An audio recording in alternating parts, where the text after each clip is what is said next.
So yeah, the main point here is that it gives you a holistic view of your customer and all of the pieces of the journey. And so a journey map can be used in a very specific process, something that takes minutes for the customer to experience, so maybe when they're actually submitting the claim, or it can be used to map out a large process, so that takes days, months, or years.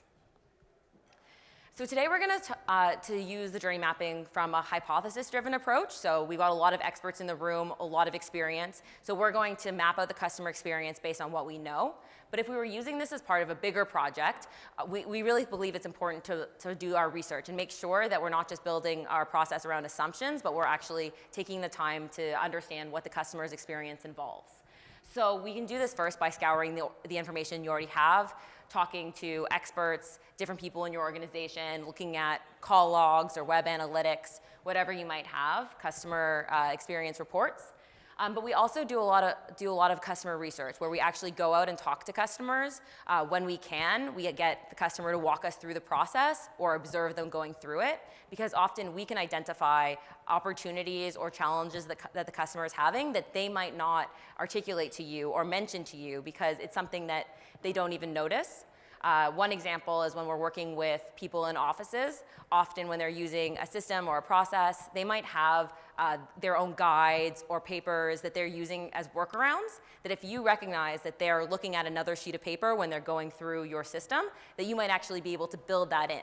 So they already have a system that works for them, but if you know about it, you can add more value to them and cut out some time and effort on their side. The key to this is that it's not just a map that you use once or that you produce and show to people. The process and the activity of actually mapping out your journey is an important part where you can build empathy for your customer. You can align all of the stakeholders, whether that's your internal teams or you can do this across different companies to all get on the same page and then work through those opportunities together. So it's often a collective activity that looks something like this. And we often start from a persona rather than just talking about the customer in general. We want to actually look at who is this person and what can we know about them. So for example, if we were talking about Arjun and maybe he's in his late 20s, he lives on his own, he doesn't have any dependents, he wants to buy a condo, and this is the biggest financial purchase of his life, he might go through the experience in one way. But if we're talking about a couple who's thinking about downsizing, they've bought and sold houses multiple times before, their emotional journey might be more around retirement and thinking about what that's going to look like for them, and they might not have the same stresses that somebody who's just buying for the first time might have. So this is a useful way to think about the customer, and often we might choose a few different personas and then map the journey for each of them to see where they're different and see where we might want to innovate or improve. And often we can still do the same thing for all of them, but understanding those different perspectives can give us a better idea of how our journey might be experienced by different people. So this is an example of what a journey map might look like when it's done. So you can visualize it to focus on the emotional experience because maybe that's where you want to innovate around. You can keep it in a format that's paper-based. You don't have to digitize it, but this can be useful if you're going to be showing it to colleagues, walking other people through the process, and reusing it as part of a larger project. Another example is, this is an example from buying a rail ticket in Europe. And so you can see in the doing section up here, what this one focuses on is actually the different touch points that a customer might have with you at the different phases. So at the beginning, when they're buying a ticket, they might be looking online, talking to their friends, using their phone, actually going into the store. And so thinking about how all these touch points work together can help us make sure that we understand what the customer is actually going to experience. Because if we just look at how are we going to optimize the app, and then we don't think about what it's actually like when they get there in person, there can be big gaps, and the customer, we need to think about it from the point of view of the customer, not from our individual silos and the different people involved. You can see here they've layered on the qualitative insight, so that's things they heard from customers, some of the feelings, and then they've also included some of the quantitative data that they have around this process, and so that can help them see where they're doing well and where they can do better. And journey maps can be used to map your current process, but they can also be a tool that you use to design what do you want the process to look like in the future. So you can reuse these and look at them in different ways. And then at the bottom here, they've got the key opportunities and key takeaways. The last example I want to show was a service blueprint. So what this one does is it takes the customer journey that you've mapped up here, and then it identifies what is the customer dealing with in the front stage. So what employees or systems is the customer actually interacting with? And then at the back here in green are the things that are happening in the background to support the customer. So in our perspective, we think you should start with what is the customer experience, but of course, what happens in the background, your business processes, are the things that actually make this happen for the customer. So we do need to eventually put those together when we're thinking about how we do the process today or how we might do it in the future. So in a moment, we're going to split into small groups around the different journey maps. And so we're actually going to get up and try this out for ourselves. And we're going to do it for a journey that everyone's probably familiar with, whatever line of business you work in. So we're going to talk about a car accident and the claims process. So I want to introduce you to Miranda, and you've got some details on her on the table that you can use for reference. But Miranda is a 45-year-old mom. She's got 2 kids. She lives outside of the city, and she's a social worker. So she drives to work every day and relies on her car for transportation, but she also is always driving to see clients. So it's important to her to have access to a car because there's not public transit for her to get around. She's also very organized and thoughtful, and she's a busy mom, so she likes to get things done efficiently, and she's very comfortable with digital, so that would be her first choice for service. And unfortunately, after work one day, she comes out to her car and finds that it's been hit, and there's no witnesses, no cameras, no trace of what happened. So now she has to deal with this. And this is her first accident, so she's not used to the process. She doesn't really know what to do. And she was about to go home at the end of a long day and now has to deal with this. So journey maps look different, as you saw, but there's a couple core building blocks that we use. And so the first you'll see in the orange, we've already identified what this flow might look like.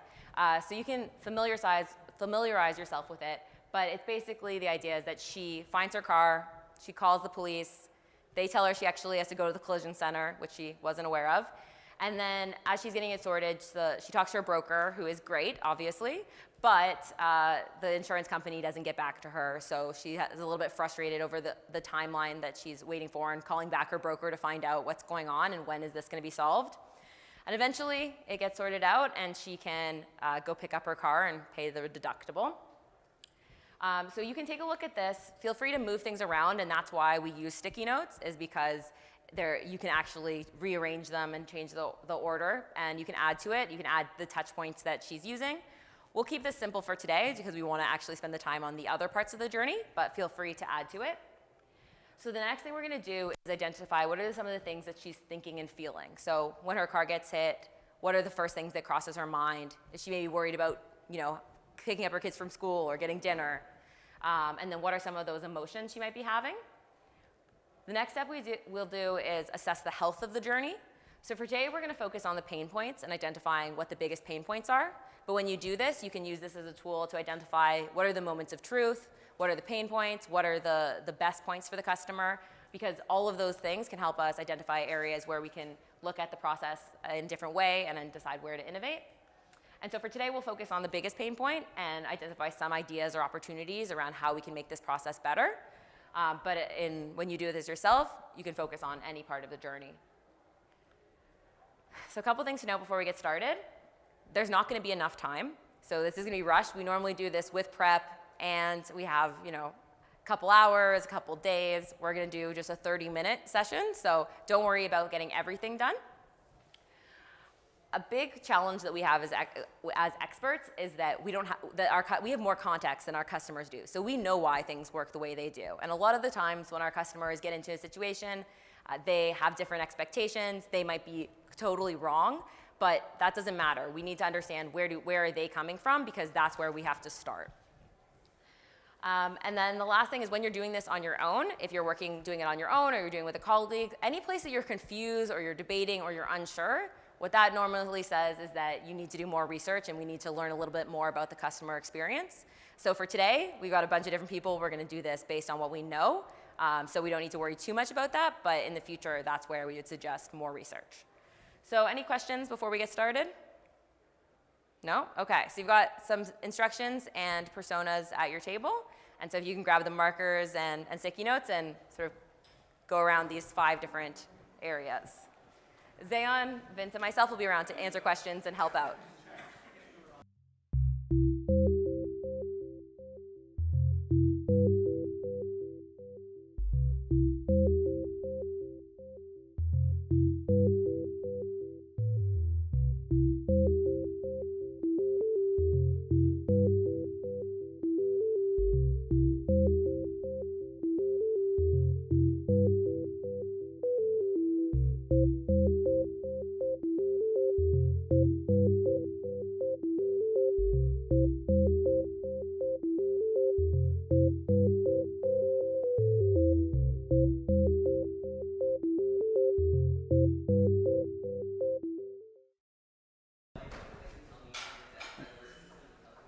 We felt that, we pointed out that probably one of the first feelings they're going to have is panic, anger, frustration, maybe some relief that no one was actually hurt once you sort of get into that, sort of settle into that. Kind of things you're thinking is who, why, how are you going to deal with just the way life goes on. You walk out, you still need to pick up your kids, who's going to make dinner, is the car still drivable? What do I do next? You've got here that they call the police first, but we all said we'd probably call our broker first just to find out what the heck I do, because I don't really know, or maybe you call your spouse or someone else, but that'll be confusion. Yeah. And as you continue down the process, you'll start to worry about cost. You got to pay for the deductible. Why do you have to pay the deductible? Nothing happened. That was my fault. But also, is this going to affect my insurance rates for the future, all that kind of stuff. And so what was one of the biggest pain points or one of the biggest opportunities you identified? Well, just in the actual claims process, if you have an app or information available, they could at least, search it if they can't reach you immediately, which was one of our opportunities.